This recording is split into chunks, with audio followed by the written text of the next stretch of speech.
Joining us now from Tallahassee, Florida, is a man named Seamus Bruner. He's got a new book out called Controligarchs, exposing the billionaire class, their secret deals, and the globalist plot to dominate your life. Well, I don't like that. So on the cover, you got Soros, Mark Zuckerberg, Bill Gates, Klaus Schwab, who's a founder of the World Economic Forum, Jeff Bezos. There they are, the billionaires trying to dominate my life. I don't like that. Seamus, you got to stop it. You got to stop it right now. So you got this Davos thing coming up in January in Switzerland. They do it every year, right? All these billionaires go in there and they do secret stuff. Are you going to Davos this year? Are you going to be there? I'm thinking about it. I don't think they'd let me in, though. It's notoriously secretive, and they might just arrest me if I showed up. So no, they can't arrest you. I'm thinking about it, though. We'll see. Yeah, the Swiss authorities can't arrest you, and the canton, they don't have counties in Switzerland, they have cantons.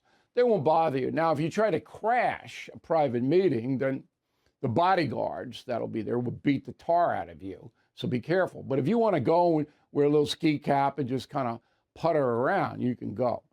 Now, I haven't finished your whole book, but I've read enough of it to get the flavor of it. You kind of veer in and out of the conspiracy stuff. I'm not saying this as a negative, but there's a big crew that believes that these billionaires want to dominate the world in a variety of different ways, okay? And they do all kinds of nefarious things to amass even more power. What I want to do today is run down one by one, all right? We know about Soros. We don't have to, that's established beyond any doubt. He's trying to undermine Judeo-Christian traditions in America. He's been doing it for decades. His son, Alex, is now in charge. What about Mark Zuckerberg? On page 234 of Controligarchs, you mentioned that Zuckerberg pumped $400 million into the 2020 election where Biden beat Trump, and Trump says it was crooked. I haven't been investigating that as well because that caught my eye.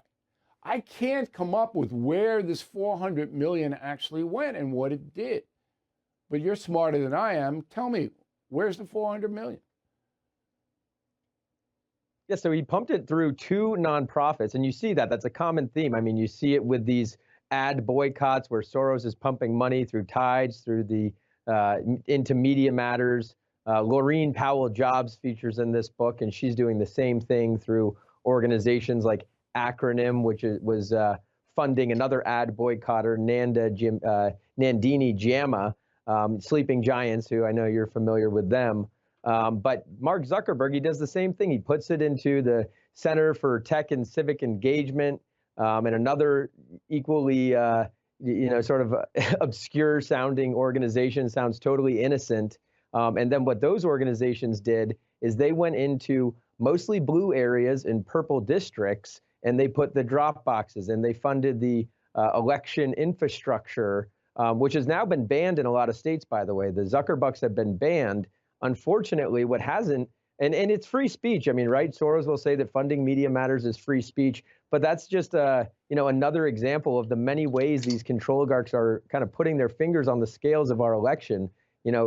They say the money is the free speech, but then they're censoring shows like yours and others. They're trying to anyway. They want to do the ad boycotts and stuff like that. So they're very against First Amendment, although they hide behind it.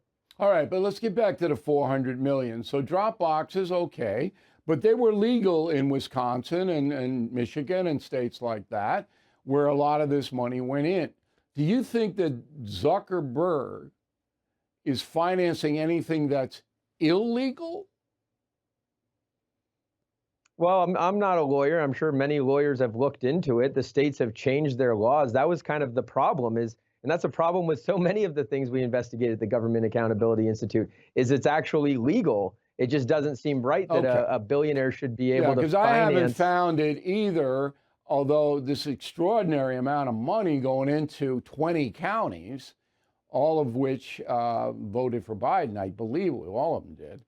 This guy, I don't know. It's really shady. Now, Jeff Bezos is a billionaire, and for me, all he does is buy stuff for himself. He owns the Washington Post, Okay, that's for sure. All right. And that's a far left progressive organ.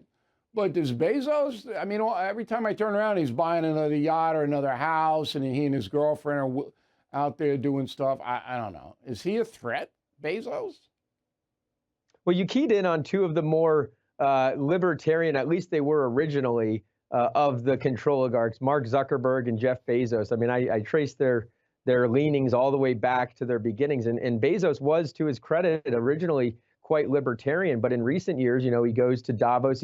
He's set up these climate change initiatives, like the Bezos Earth Fund. He's poured $10 billion into that. And so on its surface, the climate change initiatives, that's probably his biggest philanthropic endeavor. The climate change initiatives seem great. It's saving the planet. It's a very ambitious goal. But what we see with the climate change initiatives they're really about seizing control over the energy sector. And so I'll give you an example. Imagine it's the middle of winter. Imagine you go to your thermostat. You just woke up in the middle of the night shivering, and you try to turn up the heat in your home.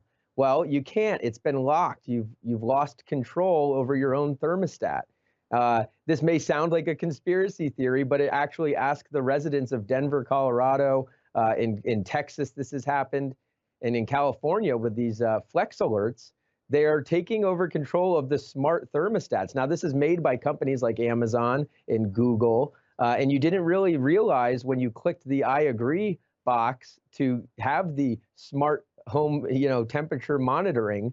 But that's exactly what you're doing, is you're turning over control of your home temperature. Right. So before you click anything, you better know. What about Bill Gates? I mean, he's one of the first Microsoft guy. He's got a lot of money and running around. What'd you find out about him? Yeah, well, he's waging war on our smallholder farmers, generation-owned farms. He's waging war on privacy through his digital ID initiatives. I mean, just a couple of weeks ago, he and the United Nations announced that they will be rolling out a digital ID regime in 50 countries within 5 years. That's going to totally obliterate your privacy, and they'll sell it to you under the guise of convenience. I don't know about you, but it's not very hard for me to pull my driver's license out of my wallet. I don't need it centralized in a Microsoft database. He's waging war on other things too, information. Why does he want?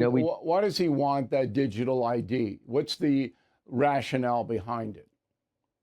He's been invested in and very interested in digital ID for over 15, 20 years. He says it's a great way to store things like your vaccination records and your medical records. I mean, ultimately what he likes is collecting lots and lots of data.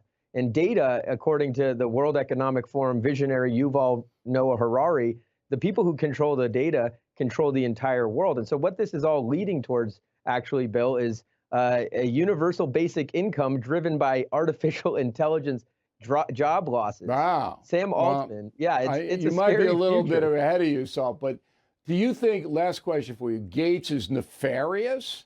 Do you think, or just misguided? There's a difference between a Soros, who's a bad guy, and somebody who's climate change crazy or, wants the ID because it's easier, whatever.